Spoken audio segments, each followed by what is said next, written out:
Hello नमस्कार साथियों, Dushyant civil classes में आप सभी लोगों का स्वागत है, हार्दिक अभिनंदन है। और आज की जो चर्चा हम लोगों की रहेगी वो भारतीय इतिहास के संदर्भ में रहेगी।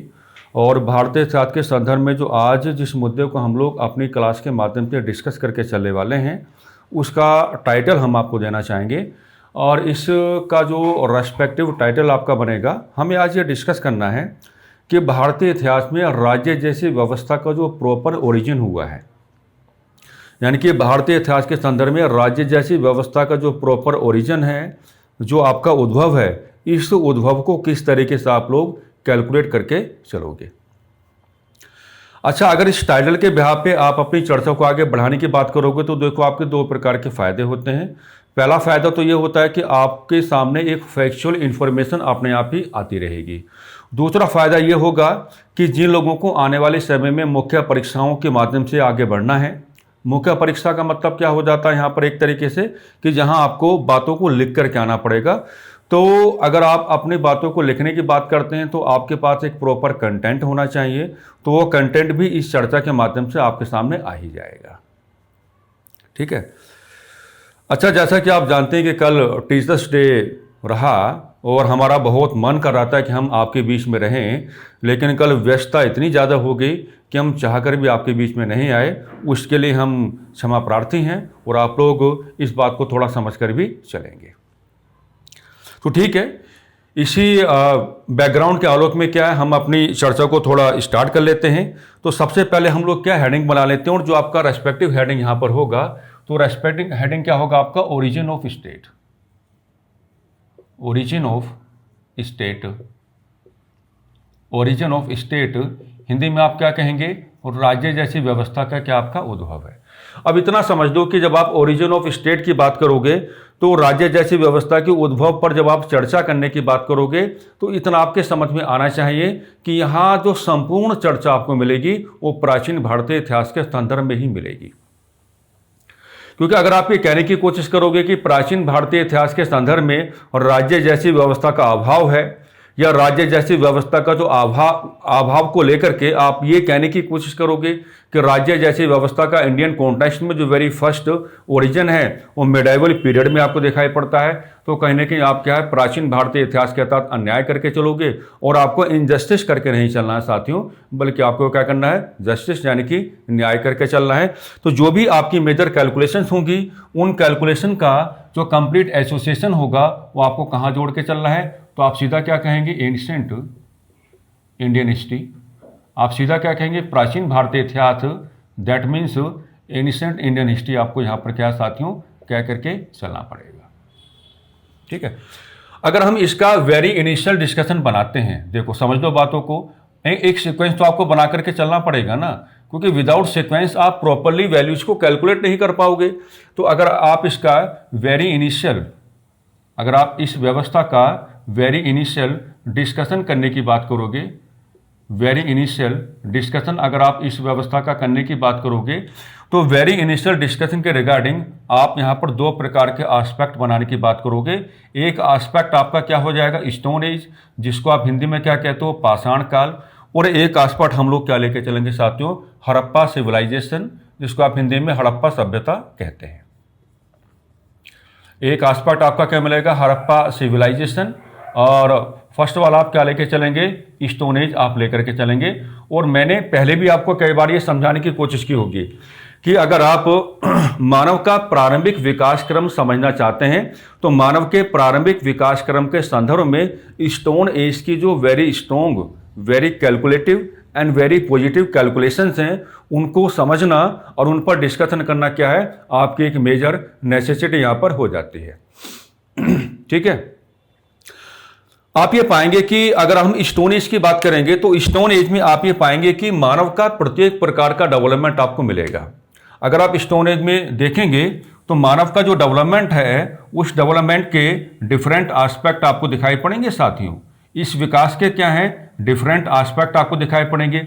हम कह सकते हैं कि यहाँ पर मानव का सोशल डेवलपमेंट भी आपको मिल जाता है, यहाँ पर मानव का सोशल डेवलपमेंट भी आपको मिल जाता है। मेजरली जो मानव का डेवलपमेंट यहाँ पर हुआ है वो क्या, आर्थिक विकास है, यानी कि आप ये कहेंगे कि मानव का इकोनॉमिक आपको क्या मिलता है, डेवलपमेंट भी आपको मिल जाता है, मानव का सामाजिक विकास भी आपको मिलेगा और मानव का आर्थिक विकास भी आपको मिलेगा।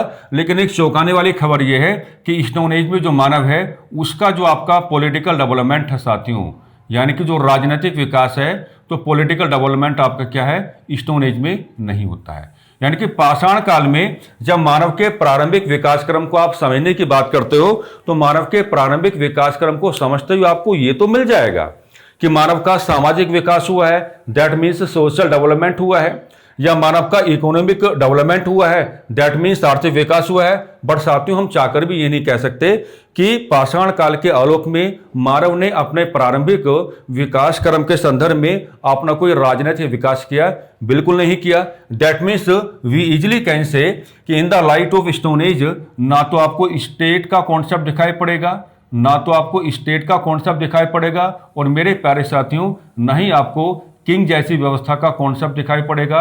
यानी कि हिंदी में आप कहेंगे ना तो राज्य जैसी व्यवस्था है और ना ही क्या है, राजा जैसी व्यवस्था आपको दिखाई पड़ती है। समझ गए बात? तो स्टोन एज की कैलकुलेशन आपको इस प्रकार से करके चलिए, क्योंकि ये सीक्वेंस आपको बनाने पड़ेंगे। अगर आप इन सीक्वेंसेस के बिहाफ पे जाओगे तो आपका कॉन्सेप्ट जनरेट होगा, आपके सामने कंडीशन कैसी भी रखी जाए आप उस कंडीशन के साथ रेस्पेक्टिव जस्टिस करके चलोगे, और वही हम लोगों का क्या है, कलेक्टिव मोटिव है, सामूहिक उद्देश्य है। अच्छा देखो, अगर आप हड़प्पा सिविलाइजेशन की बात करोगे तो हड़प्पा सिविलाइजेशन में आप ये पाएंगे कि मानव का जो है डेवलपमेंट है, मानव के पास अपना सोशल डेवलपमेंट है, मानव के पास क्या अपना रिलीजियस डेवलपमेंट भी है, मानव के पास अपना सोशल डेवलपमेंट भी है, और मानव के पास क्या अपना साथियों धार्मिक विकास भी है, रिलीजियस डेवलपमेंट भी है। लेकिन यहां भी मानव के विकास के संदर्भ में जो डोमिनेंट फैक्टर रहेगा, डोमिनेंट फैक्टर क्या रहेगा आपका, मानव का आर्थिक विकास, दैट मीन्स क्या रहेगा, इकोनॉमिक डेवलपमेंट रहेगा। अब इतना हम आपको बिल्कुल एश्योर कराना चाहेंगे कि हड़प्पा सिविलाइजेशन में आज तक भी कोई ऐसा एविडेंस आपको नहीं मिला है, जो भी आर्कियोलॉजिकल एविडेंसेस साथियों आज तक आपको मिलेंगे वो बिल्कुल ये इशारा नहीं करते हैं कि हड़प्पा सभ्यता के साथ आप स्टेट जैसी व्यवस्था को जोड़ के चले। यानी कि स्टेट जैसी व्यवस्था का कोई भी एसोसिएशन आपको यहाँ पे करके नहीं चलना है, और ना ही राजा जैसी व्यवस्था का कोई एसोसिएशन आपको यहां पर करके चलना है। कहानी बिल्कुल क्या है, यहां तक तो क्या है, बिल्कुल स्टोन एज वाली कहानी है। लेकिन अब देखिए आपके एग्जामिनेशन में सवाल पुटअप किया जाता है, सवाल तो पुटअप किया जाता है, भले ही हम आपको ये समझाने की कोशिश करें, क्योंकि ये तो है ही, आज तक कोई भी आर्कियोलॉजिकल एविडेंस आपको ऐसा नहीं मिला है जो हड़प्पा सिविलाइजेशन के साथ स्टेट जैसी व्यवस्था का एसोसिएशन करा पा रहा हो, या जो हड़प्पा सभ्यता के साथ राज्य जैसी व्यवस्था का एसोसिएशन करा पा रहा हो, नहीं मिलेगा। बट उसके बाद भी हड़प्पा सभ्यता का एक पॉलिटिकल बिहेवियर है। इतना होने के बावजूद भी क्या है, हड़प्पा सभ्यता का एक पॉलिटिकल बिहेवियर आपको दिखाई पड़ता है, हड़प्पा सभ्यता का एक पॉलिटिकल बिहेवियर आपको दिखाई पड़ता है। और इस पॉलिटिकल बिहेवियर के रिगार्डिंग मुख्य परीक्षा में भी आपसे लिखवाया जाता है, और इस पॉलिटिकल बिहेवियर के रिगार्डिंग प्रारंभिक परीक्षा में भी क्या है, कई बार क्वेश्चंस आपसे क्या है, पुटअप किए जाते हैं। अब इसको समझना है हमको। अब अगर ये मामला बना हुआ है तो इसको हमको क्या है, कैलकुलेट करके चलना पड़ेगा, हमको इस पर अपनी क्या है, रेस्पेक्टिव कैलकुलेशंस करनी पड़ेंगी, क्योंकि जब तक हम कैलकुलेशन नहीं करेंगे तब तक मजा नहीं आने वाला है। तो यहां तक आपके समझ में, मैं थोड़ा हट जाता हूं, यहां तक आपके समझ में क्या है, तमाम प्रकार की बातें आनी चाहिए। आज का टॉपिक क्या बनाया हमने, ओरिजिन ऑफ स्टेट बनाया। कंप्लीट डिस्कशन कहां पर होगा, एंशिएंट इंडियन हिस्ट्री ओरिएंटेड होगा। वेरी इनिशियल डिस्कशन हम कर रहे हैं, तो वेरी इनिशियल डिस्कशन में दो प्रकार का एस्पेक्ट्स आप बना के चलेंगे। फर्स्ट क्या होगा, आपका स्टोन एज होगा, वहां की कैलकुलेशन आपके सामने है। सेकंड वन क्या होगा, आपका हड़प्पा सिविलाइजेशन होगा, यहां के रेस्पेक्टिव कैलकुलेशन मैंने आपके सामने यहां तक बना दी है। अब समझो मेरी बातों को,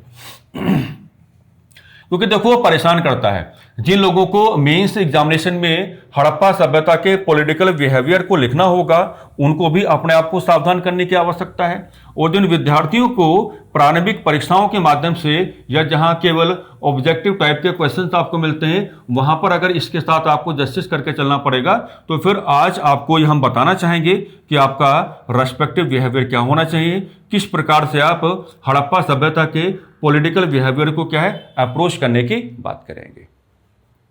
इधर बना देते हैं। मान लीजिए हमने क्या कहा, हमने आपसे कहा कि Harappa civilisation, Harappa civilisation, that means Harappa सभ्यता, हड़प्पा सिविलाइजेशन दैट मीन्स क्या साथियों, हड़प्पा सभ्यता। और हमें इसका दिखाना है क्या, पॉलिटिकल बिहेवियर। हमें इसका क्या दिखाना है, पॉलिटिकल बिहेवियर दिखाना है, पॉलिटिकल बिहेवियर हमको दिखाना है ना। तो आइए, है ना, देखिए काम कैसे करना है। पहले इस बात को डिस्कस कर लेते हैं कि हड़प्पा सभ्यता का जो आपका पॉलिटिकल बिहेवियर है, इसका एक क्या बनता है, जनरल ग्राउंड बनता है। इसका एक क्या बनता है, जनरल ग्राउंड बनता है साथियों। अब देखिए जनरल ग्राउंड का मतलब क्या होता है। जनरल ग्राउंड का मतलब यहां पे ये है कि अगर कभी भी आपसे सवाल में ये पुटअप किया जाए कि हड़प्पा सभ्यता का जो राजनीतिक एक व्यवहार है, तो राजनीतिक व्यवहार में सर्वाधिक प्राथमिकता आप किस वर्ग को देकर के चलेंगे। यानी कि इस सवाल में ना तो उसने किसी आर्कियोलॉजिस्ट का जिक्र किया है और ना ही इस सवाल में उसने किसी हिस्टोरियन का जिक्र किया है। उसने सीधा आपसे पुटअप कर लिया कि हड़प्पा सभ्यता का जो रेस्पेक्टिव पॉलिटिकल बिहेवियर रहा, उसमें सबसे ज्यादा शक्तिशाली आप किसको देखते हैं, या हड़प्पा सभ्यता का जो राजनीतिक व्यवहार है उसमें सर्वोच्च प्राथमिकता आप किसको देकर के चलेंगे। तो सर्वोच्च प्राथमिकता जो मेरे साथी देकर के चलेंगे, अगर इस सवाल में किसी हिस्टोरियन का जिक्र ना हो या अगर इस सवाल में किसी आर्कियोलॉजिस्ट का जिक्र ना हो, तो हमेशा जो आप सर्वाधिक मात्रा में प्रेफरेंस देकर के चलेंगे वो किसको देकर के चलेंगे, तो आप कहेंगे व्यापारिक वर्ग को, यानी किसको देकर के चलेंगे, ट्रेडिंग क्लास को देकर के चलेंगे। इसकी वजह हम अभी थोड़ी देर में आपको क्या है बताने वाले हैं।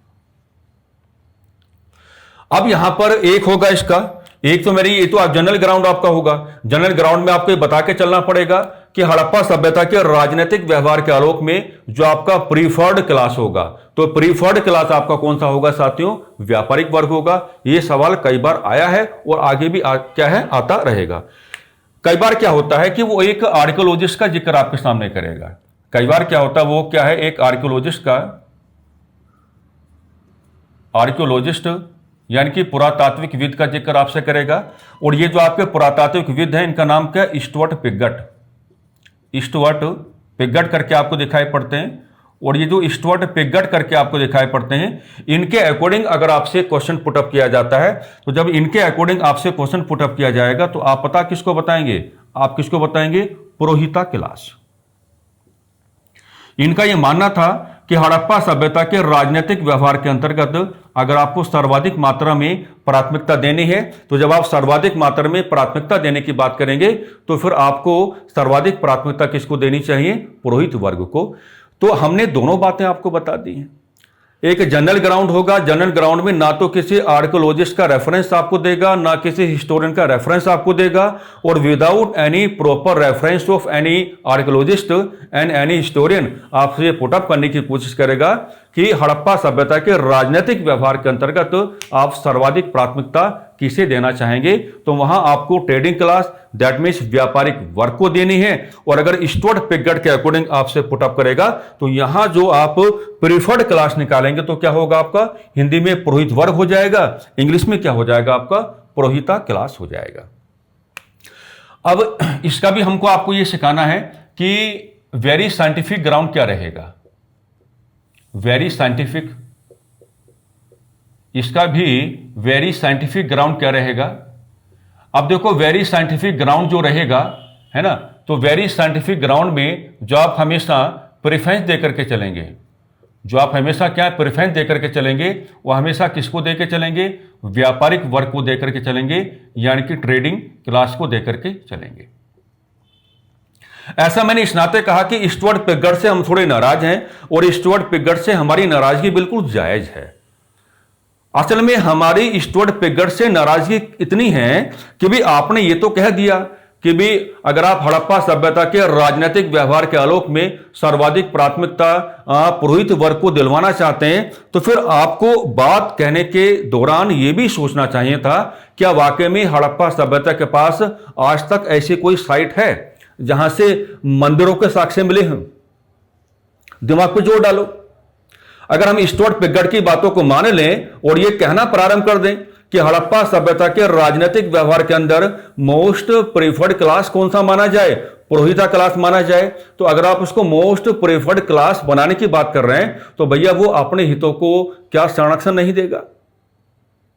अगर वो अपने हितों को संरक्षण देता तो हड़प्पा सभ्यता के जो आपके मेजर साइट्स हैं, लाइक हड़प्पा आपका हो जाता है, मोहनजोदारो आपका हो जाता है, कालीबंगा आपका हो जाता है, लोथल आपका हो जाता है, इस तरह की जो साइट्स हम आपको कैलकुलेट करा के दिखा रहे हैं, कहीं ना कहीं से मंदिरों के साक्ष्य तो प्राप्त होते, लेकिन हड़प्पा सभ्यता में मंदिरों के साक्ष्य प्राप्त नहीं हुए। इसलिए स्टुअर्ट पिगट से नाराजगी व्यक्त करो। हालांकि परीक्षा में सवाल आएगा तो अगर इनके अकॉर्डिंग पूछा जाएगा तो आपका आंसर में जो मोस्ट प्रेफर्ड क्लास होना चाहिए वो पुरोहिता क्लास ही होना चाहिए।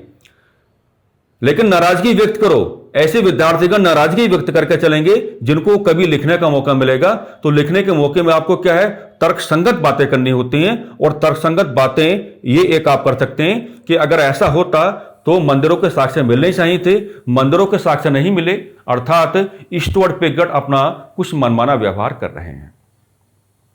आप लोग जानते हैं कि हमारे यहां पर जो हड़प्पा सभ्यता है बिल्कुल इसी की समकालीन सभ्यता आपको क्या दिखाई पड़ती है, मेसोपोटामिया की सभ्यता आपको दिखाई पड़ती है ना। मेसोपोटामिया की सभ्यता आपको दिखाई पड़ती है। अब मेसोपोटामिया की सभ्यता का जो राजनीतिक व्यवहार है उसमें आप मोस्ट प्रेफर्ड क्लास पता किसको कहते हैं? मोस्ट प्रेफर्ड क्लास पता किसको कहते हैं? पुरोहिता क्लास को आप कहकर चलते हैं। वहां कहने में कोई समस्या नहीं, क्योंकि जो आपका मेसोपोटामिया सिविलाइजेशन है वहां के जो आर्कियोलॉजिकल एविडेंसेस हैं वो साफ साफ बताते हैं कि मंदिरों के साक्ष्य प्राप्त हुए हैं। वो साफ साफ बताते हैं कि मंदिरों के साक्ष्य क्या है, प्राप्त हुए हैं। तो ये आपको बताना आना चाहिए, इन चीजों को क्या है अप्रोच करना आपको आना चाहिए। केवल देखो, मैं तो फिर आज भी वही कहूंगा जो मैं हमेशा कहता हूं, रटने से काम नहीं चलेगा। आपको चीजों के साथ दरअसल क्या खेलना आना चाहिए। अगर आपको चीजों के साथ खेलना आता है तो एग्जामिनेशन हॉल में क्या है आपको बिल्कुल भी किसी भी प्रकार की क्या है दिक्कत नहीं आएगी, आपको किसी भी प्रकार की समस्या का सामना नहीं करना पड़ेगा। अब एक नई चीज आपको सिखाते हैं। इनके अकॉर्डिंग अगर आपको व्यवहार करना होगा तो मैंने ट्रीटमेंट सिखा दिया कि किस तरीके का आपका व्यवहार होना चाहिए। अब एक नई चीज आपको सिखाते हैं। नई चीज ये है कि देखो, जब जब आप हड़प्पा सभ्यता के पॉलिटिकल बिहेवियर को अप्रोच करने की बात करोगे, जब जब आप हड़प्पा सभ्यता के राजनीतिक व्यवहार को अप्रोच करने की बात करोगे, तो देखो हड़प्पा सभ्यता के राजनीतिक व्यवहार में है ना, आपको हमेशा कहना पड़ेगा कि no calculation about rights, no calculation prevailed, no calculation prevailed about rights, यानी कि अधिकारों के बारे में कोई चर्चा नहीं है।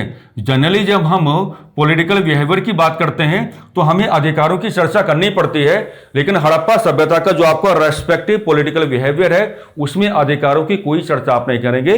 यह मामला अधिकारों का नहीं है। अगर आपने मोस्ट प्रीफर्ड क्लास किसको माना, अगर आपने क्या माना साथियों, अगर आपने मोस्ट प्रीफर्ड क्लास किसको माना, तो अगर मोस्ट प्रीफर्ड क्लास जो मैंने जनरल ग्राउंड आपको दिखाया था उसमें ट्रेडिंग क्लास को अगर आप मान के चलते हैं तो ट्रेडिंग क्लास के हाथों में अगर हड़प्पा सभ्यता का राजनीतिक व्यवहार है तो अब आपको यह भी कहना पड़ेगा कि इसका मतलब ये बिल्कुल नहीं है कि जो आपका व्यापारिक वर्ग है वो डिसाइड करेगा कि हड़प्पा सभ्यता के लोगों को किस प्रकार के अधिकार मिलेंगे।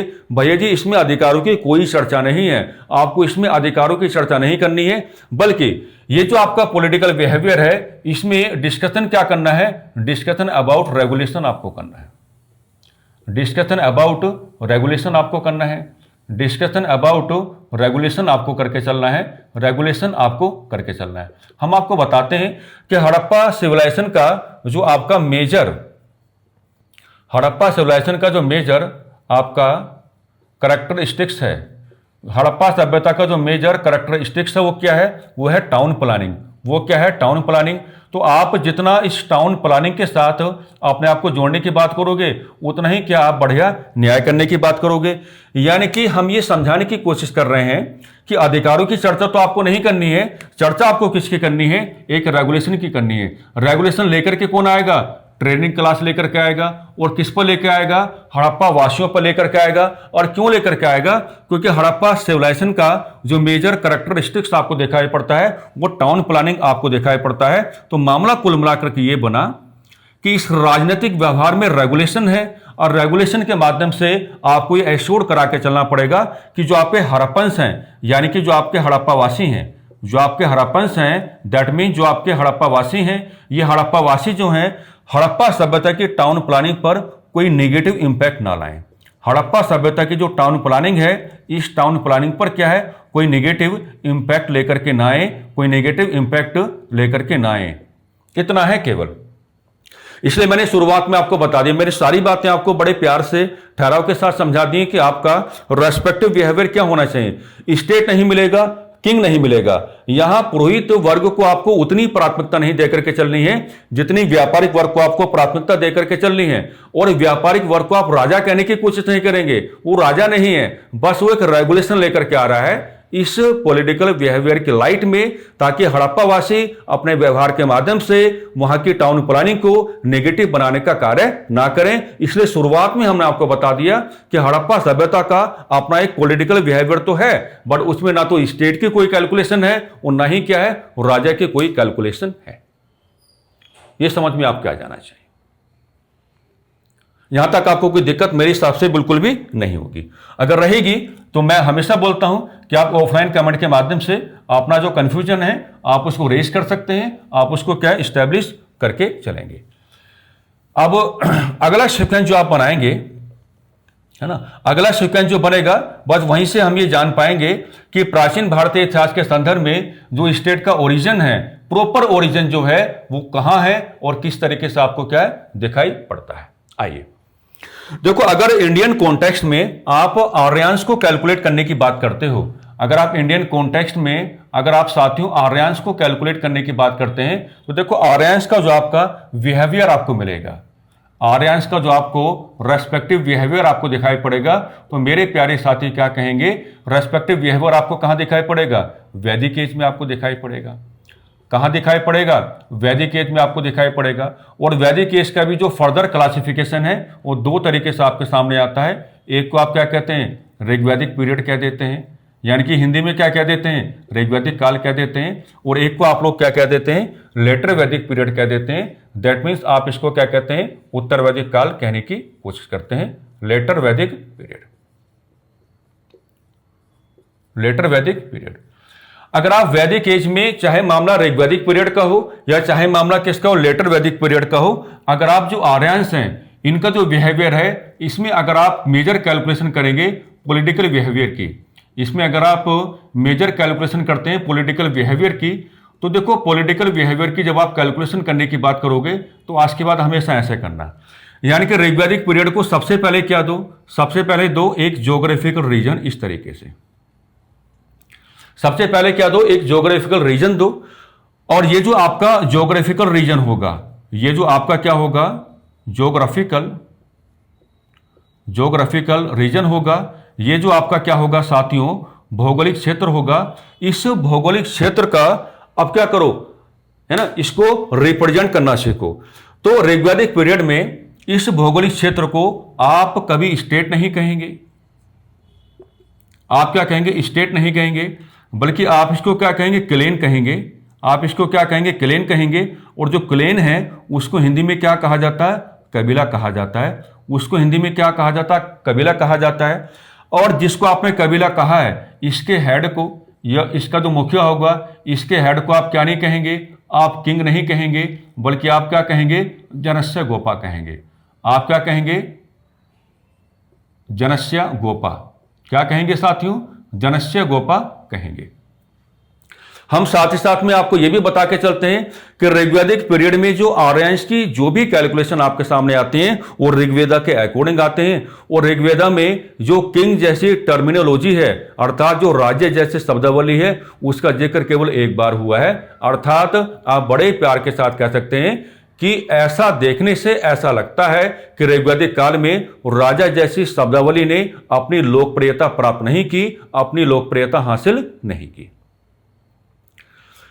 तो आर्यांश इस तरीके से आप प्रॉपर जो आइडेंटिफिकेशंस हैं उनको करके चलेंगे। सबसे पहले एक भौगोलिक क्षेत्र देने की बात करो, और जब आप ज्योग्राफिकल रीजन की बात करोगे तो आप कहो कि इसको आप स्टेट नहीं कहेंगे, यानी कि इसको आप राज्य नहीं कहेंगे, बल्कि आप इसको क्या कहेंगे, कबीला कहेंगे। और जो कबीला उसको क्या कहते हैं, क्लेन कहते हैं। और इस कबीले का जो हेड है उसे आप राजा या किंग नहीं कहेंगे, बल्कि आप उसको क्या कहेंगे, आप उसको जनस्य गोपा कहेंगे, है ना। तो एक पॉलिटिकल बिहेवियर तो आपके सामने आया है, लेकिन इस पॉलिटिकल बिहेवियर को देख करके लगता है कि ऋग्वैदिक पीरियड में ना तो राजा का कोई प्रॉपर ओरिजिन है और ना ही राज्य जैसे व्यवस्था का कोई प्रॉपर ओरिजिन आपके सामने आता है।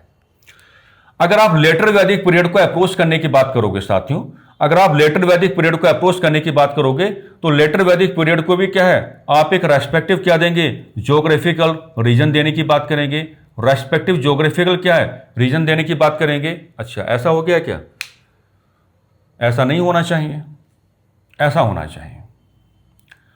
जो रेस्पेक्टिव ज्योग्राफिकल रीजन आप देने की बात करेंगे, है ना, वो क्या होना चाहिए, एक्सटेंसिव होना चाहिए, विस्तारित होना चाहिए। जैसे ये सर्कल मैंने इतना बनाया, तो यहां पर जो आप भौगोलिक क्षेत्र लेकर के चलेंगे तो सर्कल आपको थोड़ा सा क्या कर देना है, बड़ा आपको कर देना है।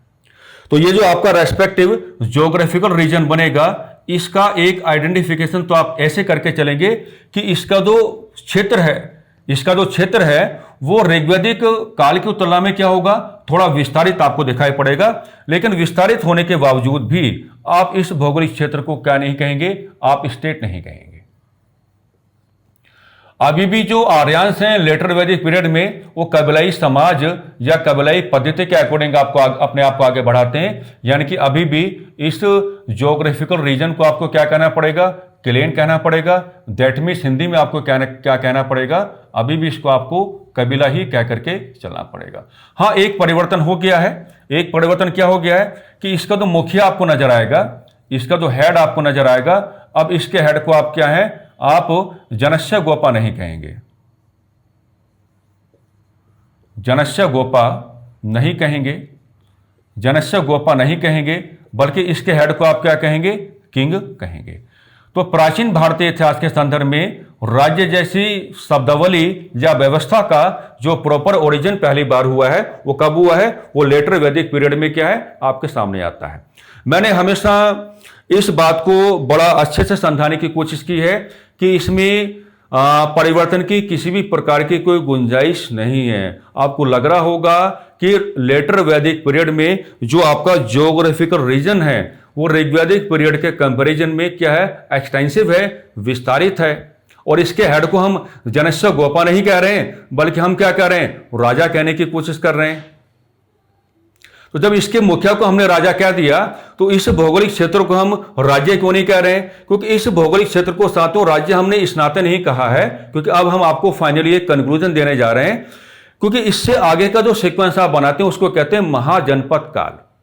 और आप जानते हैं कि महाजनपदा पीरियड में क्या है, 16 प्रकार के महाजनपदों की चर्चाएं आपको मिलती हैं। और ये जो 16 प्रकार के महाजनपद आपके सामने आते हैं, ठीक लेटर वैदिक पीरियड के बाद इनके जो भौगोलिक क्षेत्र मिलेंगे वो इससे भी क्या मिलेंगे, काफी ज्यादा एक्सटेंसिव यानी कि विस्तारित आपको दिखाई पड़ेंगे। तो मैंने हमेशा इसी बात को गौर किया।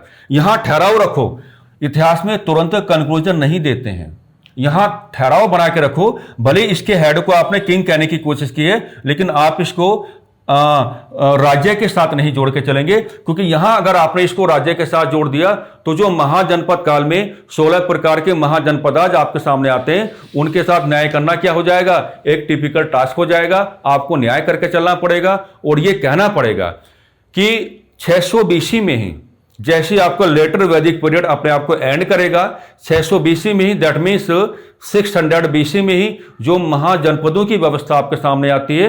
भारतीय मानचित्र पर 16 प्रकार के जो महाजनपदाज आपको दिखाई पड़ते हैं, वो जो 16 प्रकार के महाजनपदाज हैं उनके भौगोलिक क्षेत्र उत्तर वैदिक काल में जो कबीला आपको दिखाई पड़ा उससे भी काफी ज्यादा अधिक दिखाई पड़े, अधिक विस्तारित दिखाई पड़े। और इन महाजनपदों को ही प्राचीन भारतीय इतिहास के संदर्भ में या भारतीय इतिहास के संदर्भ में सबसे पहले राज्य माना गया।